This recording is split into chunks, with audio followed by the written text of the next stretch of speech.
एक शहीद की विधवा बुजुर्गों के साथ बस सोसाइटी के गेट पर आकर खड़ी हो गई थी। सोसाइटी के सभी बुजुर्ग अत्यंत उत्साहित थे। पूजा आज सोसाइटी के सभी बड़े बुजुर्गों को अक्षरधाम मंदिर दिखाने ले जाने वाली थी।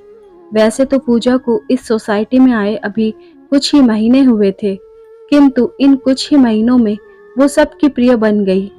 वो सदा किसी की भी मदद करने के लिए तत्पर रहती थी, चाहे वो बच्चों की पढ़ाई लिखाई हो, खेल कूद हो, किसी की रसोई में मदद या फिर किसी की बीमारी में सेवा करना। वो निस्वार्थ भाव से सदा तत्पर रहती। ऐसा करने में उसे आनंद आता। अपने इसी निस्वार्थ मिलनसार व्यवहार से उसने अत्यंत कम समय में सबके हृदय में अपनी जगह बना ली थी। सोसाइटी की औरतों से भी उसकी अच्छी जान पहचान हो गई थी। वे सभी पूजा के सामने तो उसके साथ मिलनसार होने का निष्फल प्रयास करती, किंतु उसके पीठ पीछे वो उनके लिए एक कौतूहल भरा प्रश्न चिन्ह बन जाती। उनकी जिज्ञासा का विषय था उसका निजी जीवन, उसका अकेले रहना और उसका लाल रंग, अर्थात उसकी मांग में भरा लाल रंग, माथे पर लाल बड़ी सी बिंदिया और उसके हाथों में लाल रंग की चूड़ियां। वे अक्सर अपने इन्हीं प्रश्नों उत्तर तलाशने का प्रयास करती। पूजा इन औरतों की जिज्ञासा, उनका उसे टेढ़ी नजरों से देखना और उसके विषय में बातें करना से भली भांति परिचित थी, किंतु वो हमेशा इन सब चीजों को नजरअंदाज करके अपने जीवन में मस्त रहती। बुजुर्गों के लिए भी प्रोग्राम उसने ही सर्वसम्मति से बनाया था। सभी को इस बात की खुशी थी कि घर के सभी बुजुर्ग घूम कर आ जाएंगे। उसने सभी बुजुर्गों की सुविधा अनुसार बस में व्यवस्था कर ली थी। नियत समय तक धीरे धीरे सभी बुजुर्ग बस में बैठ चुके थे। बस उसके सामने के फ्लैट वाले अवतार अंकल अभी नहीं आए थे।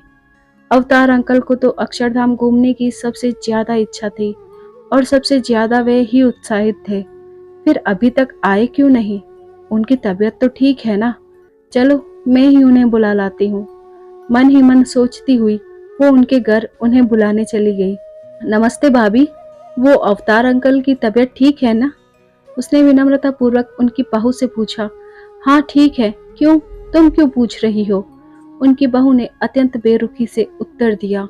वो दरअसल अंकल अभी तक आए नहीं थे ना, और अक्षरधाम जाने के लिए सिर्फ उनका इंतजार हो रहा था, इसलिए बाबूजी तुम्हारे साथ नहीं जाएंगे। क्यों भाभी, क्या हुआ? आप बेफिक्र रहिए भाभी, मैं उनका पूरा ध्यान रखूंगी। हमारे साथ हमारी पूरी टीम जाती है, जिसमें डॉक्टर्स भी होते हैं। सभी के खाने पीने का पूरा ध्यान रखा जाता है। बस कह दिया ना कि वे तुम्हारे साथ नहीं जाएंगे। क्यों भाभी, फिर भी बताइए भाभी, आखिर बात क्या है? उसने बीच में टोकते हुए पूछा। देखो पूजा, हमें इसी समाज में रहना है और हम नहीं चाहते कि भविष्य में बातें बने। आप कहना क्या चाहती हैं भाभी? देखो पूजा, एक तो तुम अकेले रहती हो, और क्यों भाभी, अकेले रहना अपराध है? अपराध अकेले रहने में नहीं है पूजा, बल्कि तुम्हारी तरह अकेले रहने में है। तुम्हारा ये लाल रंग का श्रृंगार आज तक तुम्हारे पति को, परिवार को देखा नहीं, और तुम माफ कीजिएगा भाभी, आप मेरे चरित्र पर उंगली उठा रही हैं। पति और परिवार का साथ होना या ना होना किसी के चरित्र को परिभाषित नहीं करता, और लाल रंग तो प्रेम का प्रतीक होता है। ये मेरे और मेरे पति के प्यार का लाल रंग है, मेरा सुरक्षा कवच है। भाभी, आज मैं अपने विषय में आपको बता देती हूँ, शायद आपकी भी जिज्ञासा पर विराम लग जाए। मेरे पति आर्मी में ऑफिसर थे। शादी के कुछ दिन बाद वो सीमा पर दुश्मनों से लड़ने गए थे और लड़ते लड़ते अपने देश के लिए शहीद हो गए थे।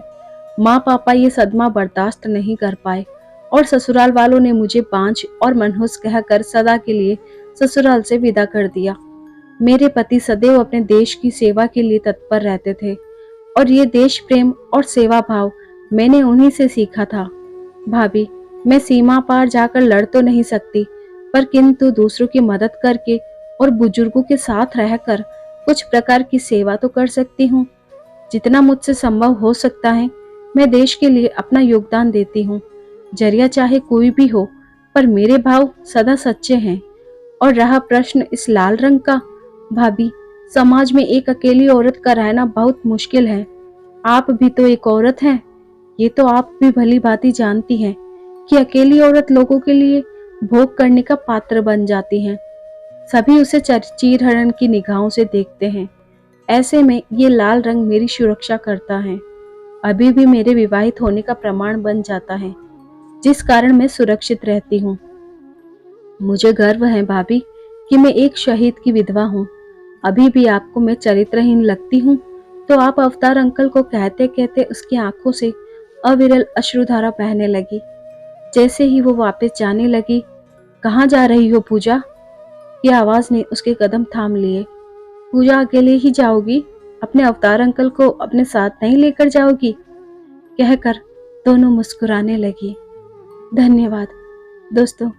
आई होप आपको हमारी ये कहानी पसंद आई होगी, तो इसे लाइक कीजिए, शेयर कीजिए और सब्सक्राइब कीजिए हमारे चैनल को और बेल आइकन प्रेस कीजिए ताकि हमारी न्यू स्टोरीज का नोटिफिकेशन आपको मिल सके। Thanks for watching.